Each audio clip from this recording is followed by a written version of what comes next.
On Monday, then Lieutenant Governor, who is now officially Governor, Dan McKee, came to visit our MedPod at Warwick Veterans. He spoke with him. He was very impressed with the way it was run by our fire department, our volunteers, our senior services personnel, and our nurse. Everything went smoothly. He visited with a lot of the volunteers. He visited with a lot of the recipients. They were just, he was really touched by how happy they were, how relieved they were.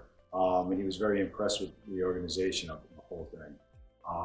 And I was as well. Next Monday, March 8th, is going to be our last first dose clinic for 4 subsequent weeks, or maybe 3.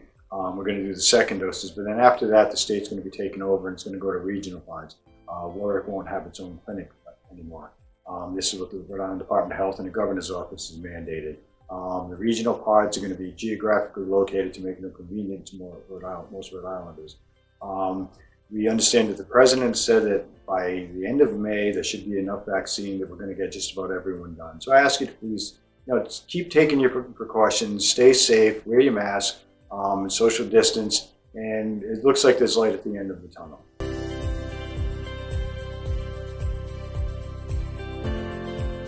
I keep getting asked repeatedly about the pool. I'm going to give you another update. Work is underway. It's probably going to take at least another month. I'm hoping to open it by the end of April. I hate giving a date because nothing is carved in stone. You have to understand this is specialized equipment. You don't just go to Home Depot and buy it. It has to be ordered. It's precision work. It's taking some time. But as I said, it is underway. It has been underway. And we're doing everything we can to get it back to the residents as quickly as possible.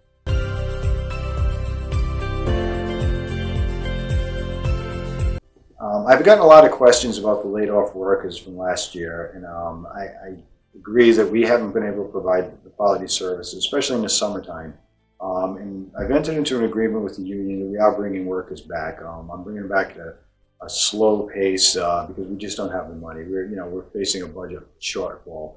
The union has been very agreeable to it. We're going to get people back to work, so we can get the city looking better than it did, working more efficiently than it did. As COVID restrictions come to an end, we're going to be a lot busier. We're going to need the personnel to service the residents, and I'm working towards that now.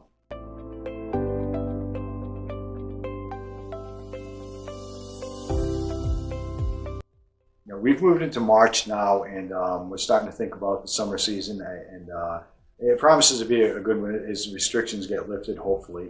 And people have been cooped up in their homes now for a year. It's always been controversial in Warwick. There was a couple of years ago, the City Council unanimously passed an ordinance for beach fees. And a lot of residents supported the beach fees, but it was never implemented. I plan on implementing them this year. To explain, we've received federal money at facilities like Oakland Beach City Park, Connecticut, and that federal money mandates that we can't charge out-of-town residents and let Warwick residents have it free. We just can't do that. But we can charge out-of-town residents twice as much. So there's going to be a fee. Warwick residents have to be charged a fee also. Seasonal passes, they won't be very expensive. But the out-of-town visitors will be contributing to the costs of maintaining the beaches, the lifeguards, the litter pickup, because and hopefully it'll discourage some from coming, to tell you the truth, because a lot of our residents have been unable to use our beaches and our parks because of so many visitors. So I just think it's the best solution all around for all residents. A big concern among the residents when I was campaigning, and still to this date, is our traffic laws. People speed through Warwick. Sometimes it's the visitors in the summertime. Sometimes it's people coming to all our retail. And sometimes it's our residents too. I mean, the streets are gotten kind of dangerous, and I agree. I mean, it's nothing to see somebody going 60, 70 miles an hour up Airport Road, and it's dangerous. The police department has stepped up their traffic enforcement. We're going to continue to do that. We're going to make our roads safe. It's going to extend to our neighborhoods. The police department's on board with it. It's just time to start enforcing what we have on the books. I don't want to see you get a ticket, but we have to slow it down.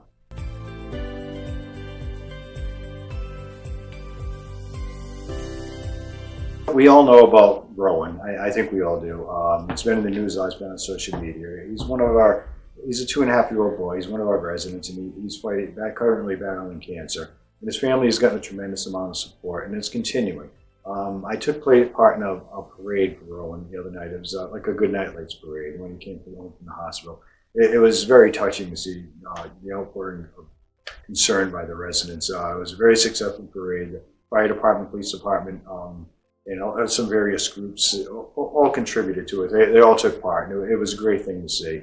Our police department is currently planning another one. It's going to be for first responders. Our fire department, of course, has taken place, but they've asked other police departments and fire departments throughout the state. They've gotten quite a response. It's going to happen next Monday. This one isn't one that they want residents to take part in. They just want to go by with the flashing lights and the sirens and make it a very special night for Rowan. The family's shown a lot of courage, and Rowan is a great kid. I mean, he takes it all with a smile, and he's braver than all of us. And it's just great to see Warwick come together like that.